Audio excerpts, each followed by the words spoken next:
10%를 뛰어넘는 듯한 그런 이제 여론조사이기 때문에 과연 한국에게서 어떤 당원 표시로 나올 것인지 국민 여론조사지만 그게 저는 굉장히 결선까지 영향을 끼칠 것으로 봅니다. 네. 어제와 그제 토론회를 거치면서 어떤 후보가 가장 점수를 많이 얻었다, 또 어떤 후보가 가장 점수를 많이 깎아먹었다고 생각하십니까? 글쎄요, 누가 베스트인지 뽑기는 참 어려운데요.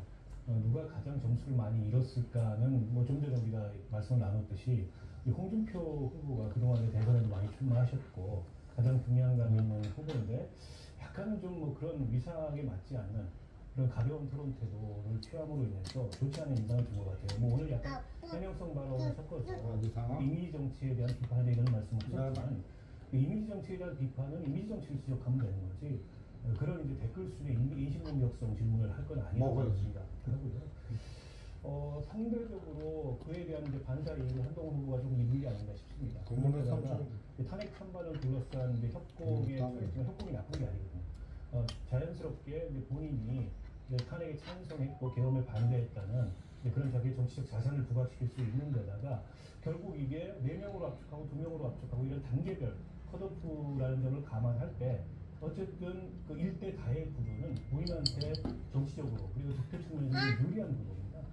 그런 면에서 어제 한동훈 후보가 또 한 가지 좀 눈에 띄었던 거는 그동안의 그 특유의 말투, 굉장히 말 속도가 빠르고 굉장히 공격적인 이걸 최대한 자제하는 듯한 모습을 보였습니다. 이게 이제 전략적인 자제였다고 저는 보거든요. 때문에 한동훈 후보가 이전에 비해서 좀 안정감을 준다 이런 느낌을 줬다고 그 캠프 내에서는 스스로 평가를 하고 있는 것 같아요. 한동훈 후보가 특별히 토론을 잘해서라기보다도 다른 후보들이 어떻게 보면은 굉장히 시대착오적인 그런 포지션에 서 있거나 혹은 좀 기대하기 어렵게 기대 밖에 그런 어떤 그 난조를 보임으로 인해서 반사이익을 좀 드린 게 아닌가 싶습니다. 예, 홍준표, 한동훈 두 후보 어제 토론회 신경전에 이어서 오늘까지도 역시 그 연타가 이어졌는데요. 관련된 내용을 마저 듣고 오겠습니다. 중학교 구두를 신거나 공감을 하거나 뭐 속옷을 뭐 체형 맞춰서 입거나 이런 이미지 정치 하지 마라. 제대로 정치하려면 속이 깊어야 된다. 그 이야기를 해주려고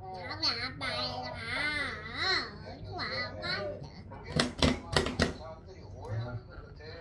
근데 당시의 인사들, 뭐 한동훈 후보 캠프 쪽에서는 B급이다 뭐 이런 식의 표현. 그런 캠프 자체가 B급 인사들이에요. 그것도 모르고 이야기하는 사람들을 하는 거 보면 캠프 자체가 B급 사람들입니다. 개혁을 참여비 뭐 일각에 뭐 홍준표 후보 같은 사람은 뭐 지금까지 해프닝인가 피해가 없었다 이런 말씀도 하시던데 그게 그렇지가 않죠. 민주주의가 굉장한 충격을 받았고요. 사실대로 달리 탈당한 경험도 없고요. 제가 뭐 특활 집회를 갖다 준 경험도 없지 않습니까? 그런 게 필요한 경험이라고 생각하지는 않습니다. 어제는 홍준표 후보 한동훈과 굉장히 서로 좋아한다고 T급 보드가 조금 형성되는가 싶더니 오늘은 또 서로 이렇게 공격을 하는 모양새네요. 지금 승부하는 거죠. 왜냐하면 비조에서 가장 강력한 두 후보가 홍준표, 한동훈 아니겠습니까? 그렇다면 이제 두 사람 사이에 이제 아주 그 강렬한 전선이 형성되는 건 너무 당연한데 그때 제가 보기에 어저께 있었던 그 것들은 이제 조금 약간 예능적 요소가 너무 많이 들어갔던 것 같아요. 왜냐하면 거기 뭐 MBTI를 뭐 소개한다든가 뭐 이런 식으로 하다 보니까 아마 홍준표 후보도 이제 그 예능감에 살짝 이제 분위기에 젖어서 이제 좀 가벼운 질문을 던진다고 하는 게 지금 말씀하신 것처럼 그게 조금 더 품격 없는 질문이 돼버린 그런 상황이 된 것 같은데 어쨌든 저도 그 점을 지적하고 싶어요.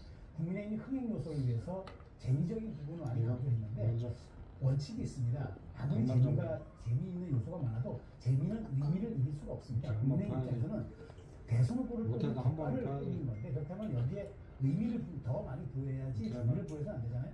다만 저는 이게 8강전이었기 때문에 서로 간에 한번 전력을 가지 않고 우리 월드컵에서 그러지 않습니까? 8강전에서 어느 정도 살아 올라갈 때 전력을 좀 비축하고 자신의 전략을 드러내지 않잖아요. 그런 측면에서 이제 아마 그렇게 여론조사가 지금 진행되고 있기 때문에 지금은 SNS라든가 이런 메시지를 통해서는 이제 진검승부를 하는 거죠. 그런 측면에서 오늘 한동훈과 홍준표 후보의 직접적인 정면 대결은 이제 본인들이 결국 결선에서 만날 수도 있다라는 그런 어떤 비장미와 그다음에 어떤 그런 전략을 가지고 지금 정면 충돌하는 것 같습니다. 근데 결국에는 저는 딱 하나인 것 같습니다. 결국엔 이제 그러면 윤 전 대통령과의 관계 설정 어떻게 할 것이냐. 그다음에 그냥 우리가 막다한 거예요? 대원과 탄핵을 넘어서 우리가 구여권, 즉 전의 집권 정당으로서 국민에게 어떻게 미래형 투표, 그다음에 전망형 투표에 우리가 어떤 비전과 담대한 의제를 제시할 것인가. 이걸 놓고 싸우는데 결국에는 오늘까지 내일까지는 아마 저는 4강 컷이기 때문에 굉장히 좀 치열한 서로의 어떤 공중전이 전개될 거로 예상합니다. 그러면 내일 저녁 시간쯤에 발표될 4강전에는 누가 올라가게 될까요? 일단 세분 김문수, 한동훈, 홍준표 후보는 안정적이다라는 게 모든 데이터가 말해주는 이번에 흐른 것 같고 나머지 한 자리를 놓고 지금 나경원, 안철수 두 후보가 치열하게 경합 중이다. 이런 관측이 많습니다. 사실 이거는 꼭 열어봐야 알 것 같아요. 이제 이 민심 100% 여론조사라는 이 경선의 방식에 있어서 안철수 후보가 조금 유수한 면이 있는데 오렌지 깔기 전에 이게 이제 뭐 이렇게 선택 수저나 방송이 들어가는 포크를 거에 해야지. 대해서 당심에 수렴한다 이런 또 관측도 있잖아요. 예. 거기서 또 나경원 후보가 조금 앞선다 이런 예상이 있어서 열어봐야 아는 정도인데 그래서 그런지 지금 부분 사이에 언쟁도 굉장히 치열하게 진행이 되고 있습니다. 안철수 후보 같은 경우는 나경원 후보를 포함해서 탄핵에 반대하는 후보들을 향해서 전광훈 당에 가서 출마해라 이렇게까지 비판하고 나경원 후보를 향해서 안철수 후보가 떠돌이기 때문에 무슨 뻐꾸기 군지 찾아다니는 그런 떠돌이 이미지를 비판하는 뭐 이런 공방을 주고받고 있는데 뭐 신경전이 치열하게 진행되고 있고 내일 저녁 때 되면 이제 확인이 되겠지만 그 어느 후보가 4강안 들어갔냐에 따라서 다른 후보들의 약간 이불리도 갈릴 것 같아요. 만약 그 나경원 후보가 올라가게 되면 4강에 1대3 구도가 됩니다. 탄핵에 반대했던 세 분 후보와 탄핵에 찬성한 한동훈 후보가 되는 한동훈 후보로서는 조금 유리해지는 측면이 있죠. 표분산이 안 됩니다. 상대는 표분산이 되는데 근데 이제 안철수 후보가 올라오게 되면 탄핵 찬성표가 약간은 분산될 가능성이 있어서 어느 후보가 올라오느냐에 따라서 다른 후보들의 유불리도 좀 갈리지 않을까 이렇게 예상합니다. 네. 지금 4위 경쟁이 치열하다 보니까 나경원 의원, 안철수 의원 방금 말씀하신 네. 대로 서로 설전을 주고받지 않았습니까? 어떻게 보셨어요? 그러니까 이게 전략이 담긴 거예요. 그러니까 이제 안철수 후보 같은 경우에는 이제 물론 제가 말씀드린 대로 이게 역선택 방지 조항이 있어서 당신의 80% 수렴한다고 보더라도 나머지 20, 30에서 결국에는 앞선 강자 3명이 많은 표를 장식하면 본인 입장에서는 막차를 타는데 꼭 25가 필요하진 않거든요.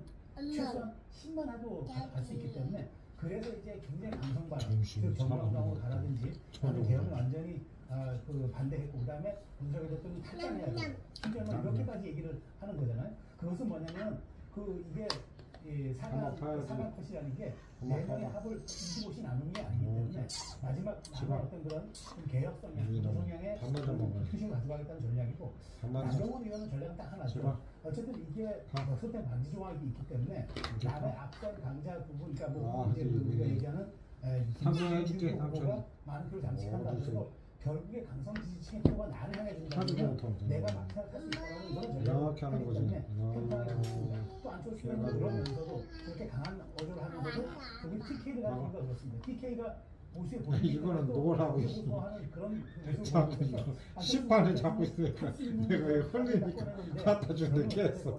이 반대 손으로 힘을 주고 있으니까 형이 잡는 안 하자는 거지. 네가 왜 자, 윤 전 대통령 얘기 좀 해볼까요? 재판이 종료가 됐고요. 힘을 주고 있어.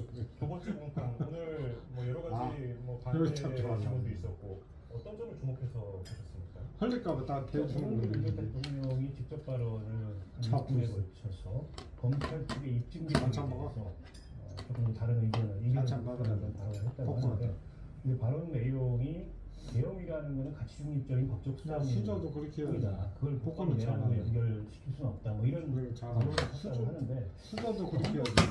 탄핵 심판 과정에서 윤 대통령 측의 변론 전략과 별로 다르지 않습니다. 근데 이제 헌재에서 이미 한번 애들 거는 그거 없네. 그럼으로 인해서 만장일치로 그 하면 된 그런 변론 전략을 과연 형사법정에서 계속 이렇게 고수하는 게 본인들 방어에 있어서 어떨까? 제가 보기에는 그런 이제 세울 것도 없고 유리할 것도 없는 것 같은데 딱히 다른 어떤 방어 전략을 지금 하는 것 같아요.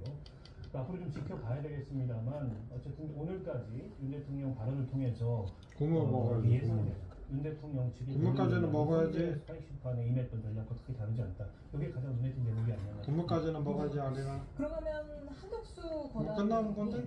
어제 공개된 파이낸셜 국물까지 타임스 먹었네? 이것만 먹으면 돼? 파이낸셜 타임스와의 인터뷰에서 마지막이야? 출마를 들어봤더니 아직 결정을 내리지 않았다 이게 이렇게 얘기하고 아리나? 재차 물었더니 노코멘트라고 아리나? 했단 말이에요. 이게 마지막이야. 자파.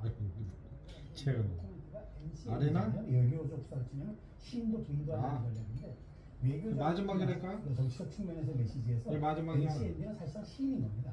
빠이빠이 해야지, 카메라. 도 시인의 의미로 봐야 하는데 지금 최근에 한 2주가 이런. 유명합니다. 첫 번째 아리나? 하면 이후에는 대선에 디귿자도 꺼내지 말라고 하다가 바로 일주일 지나서 고민 중에 아리나? 있어요. 고민 중에서 바로 지금 이제 또 한 3, 4일 지나가지고는 노 코멘트 같습니다. 이렇다면 지금 지지율이 보여주는 것처럼 한덕수 대행에 대한 어떤 여론의 실체가 마지막이랄까? 본인도 이번에 이제 내일 출국하는 아레나? 최상목 대행과 최상목 총리가 그쪽과 이제 카메라 빠이빠이 해야지. 교섭본부장이 2대2 미국 이것만 뭐 빠이빠이야. 빠이빠이. 이번 주말에 끝나서 이것만 빠이빠이야. 최상 얼개가 나오고 아마 초안이 아레나? 나올 수 있어요. 그걸 가지고 카메라 빠이빠이 해야지. 네? 잘 모르겠어요. 아, 무섭지? 빨리 먹어야 돼, 이거. 마지막에. 저 일어났어요.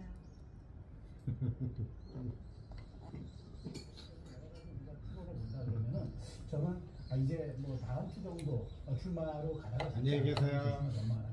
네, 그 외신 기자가 여기다 해야지. 안녕히 계세요. 선출되지 않은 총리가 향후 수년간 영향을 미칠 한미 관계에 영향을 미칠 관세 협상을 논의할 권한이